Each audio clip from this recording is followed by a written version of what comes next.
So I've been spending a lot of time lately putting together computers for a portable computer gaming setup. Basically, I'm going to be hosting fight meetups for Tekken 8 specifically, and I needed things that were inexpensive and portable. While doing that, I realized that you actually can put together a really good, and I mean not like old-fashioned Dell Optiplex, but really good $500 gaming PC right now.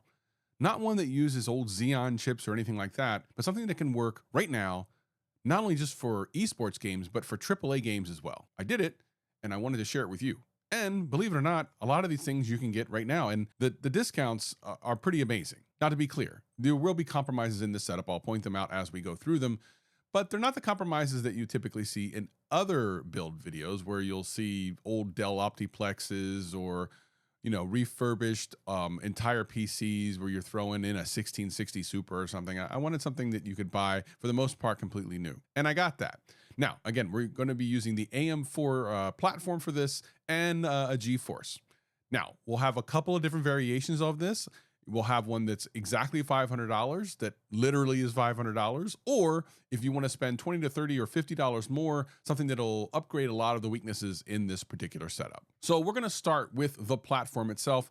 And while I've seen a lot of places that have the processor we're going to use for this for really cheap, like Amazon has the Ryzen 5 5500, which is what we're going to use today, for like $70, it's a very difficult price to beat. I've looked all around. You can go with the Ryzen 5 3600, which does support PCIe 4.0, and the 5500 only does 3.0, but it's not really going to matter for what we're doing. And that is, of course, one of the first places that is a weak point in this setup. But again, when you start looking at price, it's so difficult to beat this without doubling the price of the processor. Let me show you exactly what I mean. If you want to go to something like a Ryzen 5 5600, which will give you quite a bit more performance, or even the 57 or 5800, you're going to spend as much as we're going to spend for the processor, motherboard, and RAM. Let me show you. Newegg has this setup that is amazing. An ASRock B450M board, 16 gigs of RAM, and a Ryzen 5 5500 for $160. That is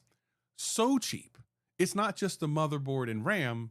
It's not just the motherboard and CPU. It's not just a CPU and RAM, which a lot of times what you'll see for about this price. It's all three. And again, when we're talking about saving money, it is very difficult to squeeze those three things into this amount of money. Now, these are where the two weakest parts of the system kind of rear their ugly heads. The amount of RAM and the processor. Like I said, one of the things you'll want to do right away is probably get up to 32 gigs of RAM.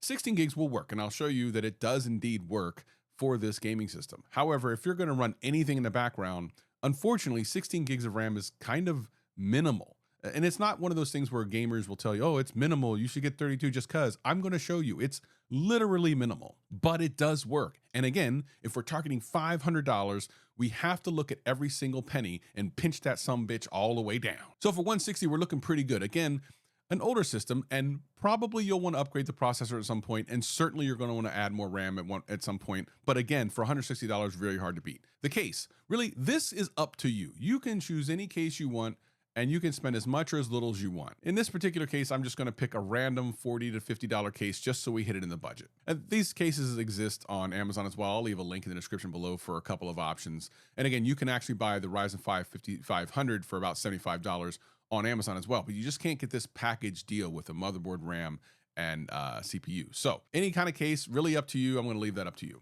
Now, because we have almost everything, we just need power supply and storage, and of course the GPU, which is going to be the biggest thing. Power supply. Well, I've been using them for a while. They have a lot of inexpensive power supplies. It's not going to be the best of the best, but that's not important, especially when we're saving money here.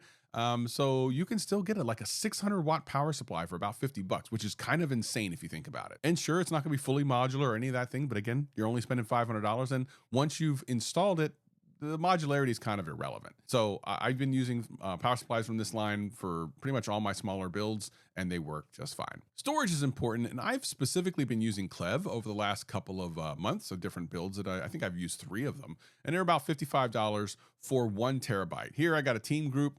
Again, there's multiple options here. You want to just kind of look for PCIe 4. I know that in our particular build, you're only going to get 3.0 out of it, and again, not the end of the world, because if you get a 4.0 PCIe NVMe, which I'll tell you why I only do NVMe as well, then you can always move that to a future build if you want to continue to hold on to that drive. Now, I only use NVMe. I don't use SSD or hard drives for anything. I want the speed, the accessibility, the fast boot times. I want all of those things. There was actually a video just done recently by, I think, Hardware Unboxed, where they took the different speeds of PCI 3, 4, and 5. And it turns out that 5 isn't too much faster than 4, but SSDs and hard drives are way slower than NVMe's. And I like the fact that they don't take up any space because they just go right on the motherboard. And they're just a really great drive. And I'll tell you, the price for a terabyte is like $50. So why wouldn't you? Now, this is a B450 board. Again, not the top range of even AM4. So you're only going to have one NVMe slot. So if you're going to have a bunch of big games, you're probably going up this to 2 terabytes. But again, in the spirit of keeping it at $500 of the gaming system that doesn't suck, 1 terabyte is not bad. Now, with all of these things in place, we have a computer. We just need the GPU. And believe it or not, we're just under $300 with all this stuff. So we have $200 full to spend on the GPU. And there are a lot of options at $200, most of them used. And if you don't like to buy from eBay or use Facebook Marketplace, which you probably should though, because you can get great deals. But if you're worried about being scammed, I do have a solution for you. Now, for my build, I wanted to make sure that I had at least 10 to 12 gigabytes of VRAM. That's one of the things I think is really important right now when you're building a system, even if it's a smaller, lower end system, to try to be above 8 gigabytes.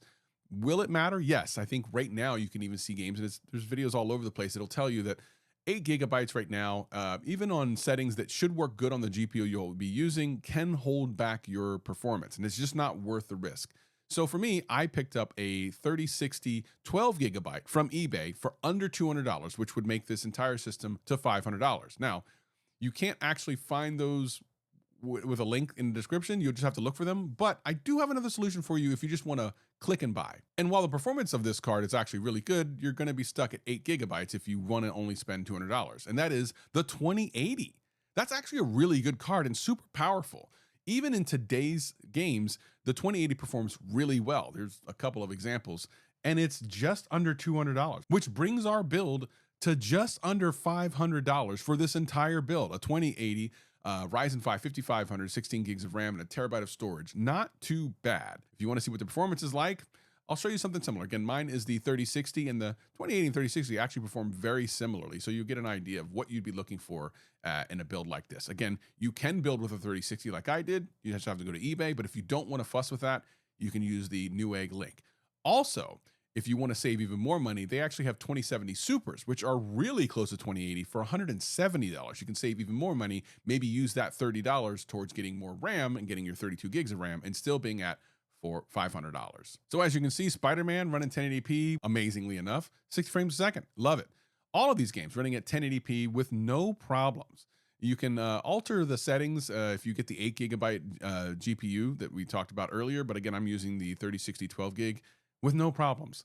And despite the fact that I'm using a Ryzen 5 5500, and that definitely is a bottleneck for future expandability, and certainly even in some of the games now, I'm still getting really good performance because everything else about the system is really solid. Now, should you build this system? I mean, I would actually probably spend a little bit more money and build a system that's substantially better. But if you only have $500, you can do it right now and have a system that's actually not bad. Your other alternative is to going to Facebook Marketplace and finding a complete system for around that or less that might even be more powerful than what I've set up. But again, some of us just want to buy and build and don't want the hassle of having to bid on things or anything like that. And with these setup, you literally can do that today and have a lot of fun as soon as it gets delivered to your house. Let me know, what is your $500 build and what have you done recently? I'd love to see, compare what you got versus what I've just presented. I've seen so many videos online that they show like really old systems, and I just thought like using old Intel Xeon systems and stuff just seems kind of, I don't know, it doesn't seem right for $500.